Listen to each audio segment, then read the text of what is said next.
So we do have our own identities, and our identities are who we are, and they are attached to our narratives, and I'm not against having narratives or identities, obviously. Now, I think the question really is, how do we harmonize and get along with our differences, right?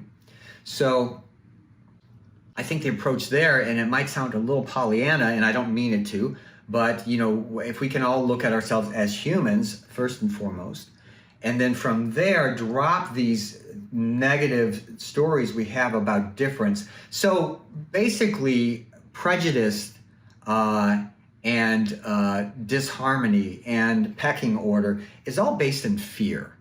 Our brain is designed to if we don't understand it and it's not in our wheelhouse of experience, we're afraid of it. And so what we do is we often judge it as a way to protect ourselves, right?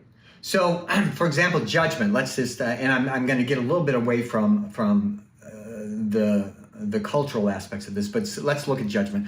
Judgment isn't a bad thing. I judged today that I decided to wear this color because I thought I looked good in it, right? So judgment based on experience and understanding is one thing. Judgment based on assumption and fear is called prejudice, prejudgment.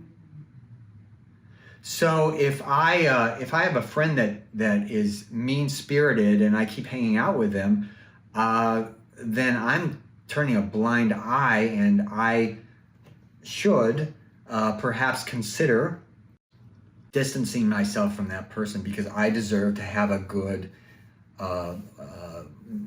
healthy existence and relationships that are healthy.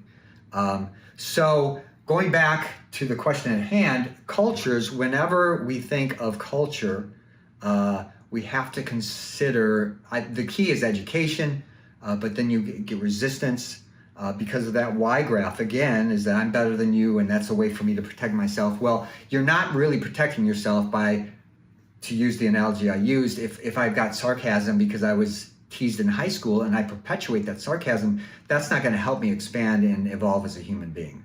And I really think we, on this planet, the 80 or 90 years, hopefully, we have on the planet, it's a time and space for us to evolve and learn something. I really believe in that. So these ideas, these fixed sets of grouping people and assuming things, this all or nothing thinking, going back to the cognitive distortion chart I mentioned real briefly, these are things to look at and clean up so we can be as present and non-judgmental in a prejudicial way as possible.